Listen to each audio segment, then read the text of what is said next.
Here are solutions to homework set number 3 for ECE 376 Embedded Systems.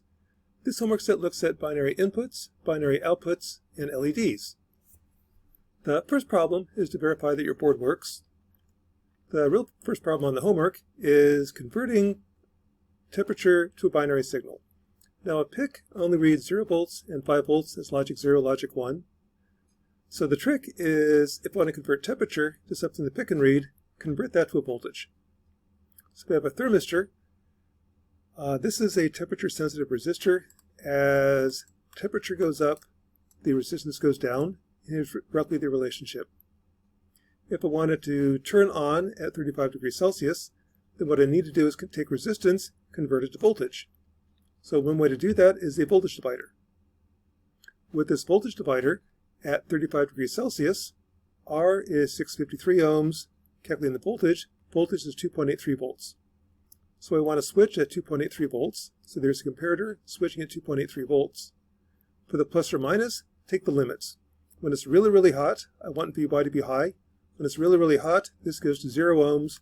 This goes to 0 volts. So when it's hot, V plus is more than V minus. Vy goes high. If you got it backwards, just switch the plus and minus inputs. So here's the I/O characteristics of it. As voltage goes up, output goes low, meaning the minus input. So low voltage is high temperature.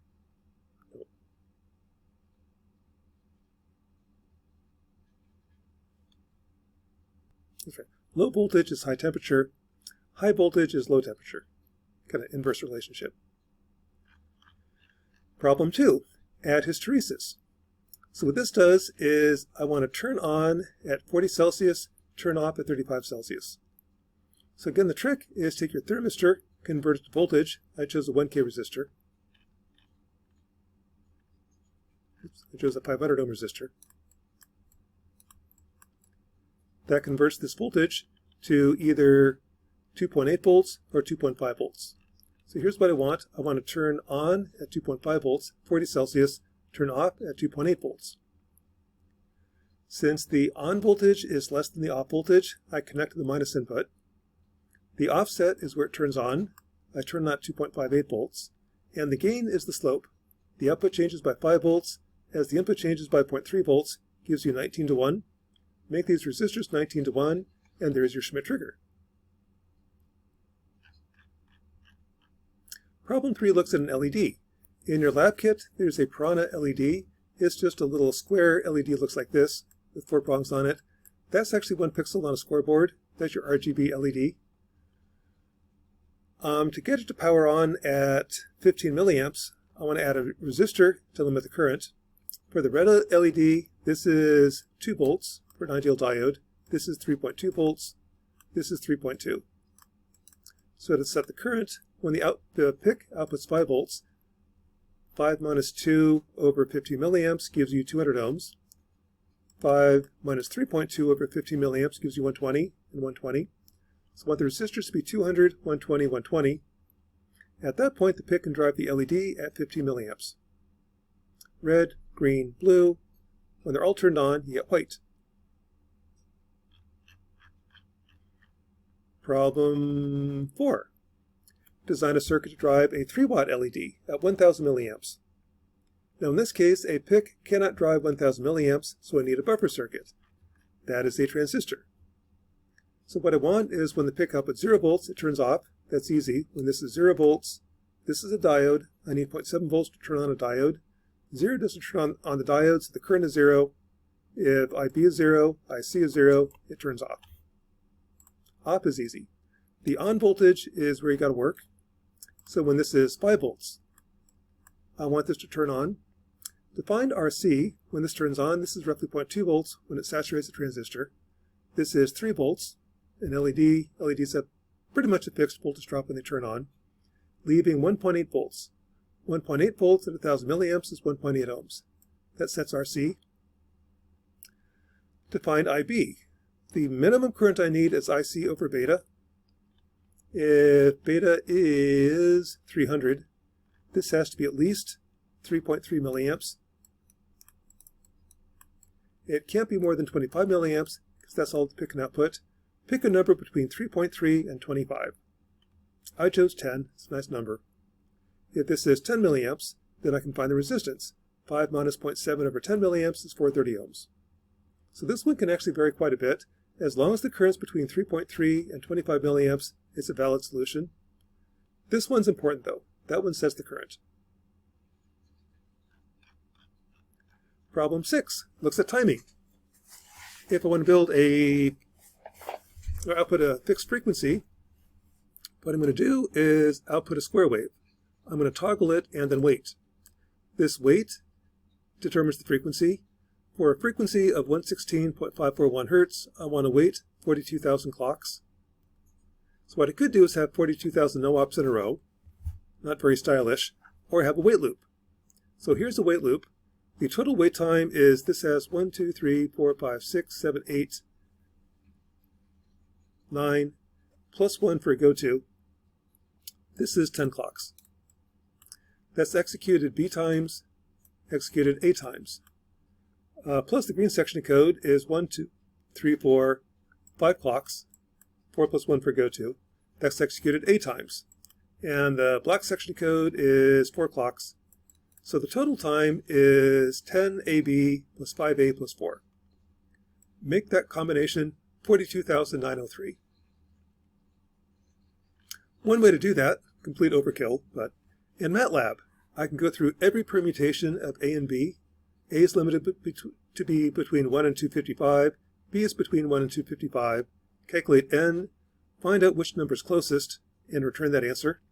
So the best I can do is 20, 214, gives me 42,904. Not really necessary in the homework. What I would do is guess B is 256, solve for A, round up to the next integer, recalculate B, call it good. You can do better. This is actually the best you can do. That's just showing off. So what the total code looks like is this. I'm going to initialize my I/O ports. This will make everybody output. Increment port C, wait, and loop. The wait loop, here is my wait loop. If I then take that to a speaker through 200 ohms, I can measure the frequency. 116.6 Hertz, just like I expected. So it's one of the beauties of assembly. I can figure out how long a code takes exactly just by counting assembly instructions.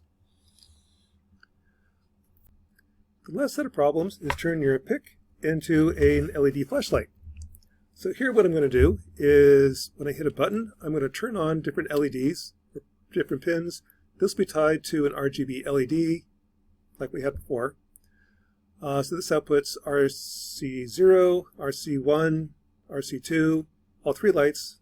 Red, green, blue makes white. If no button's pushed for 10 seconds, turn off the light. So here's the flow chart. I'm going to initialize port B to input, port C to output. When I hit a button, if at RB0, I turn off the lights, set a timer to 100, that's 10 seconds. Otherwise red, green, blue, white. I'll wait 100 milliseconds.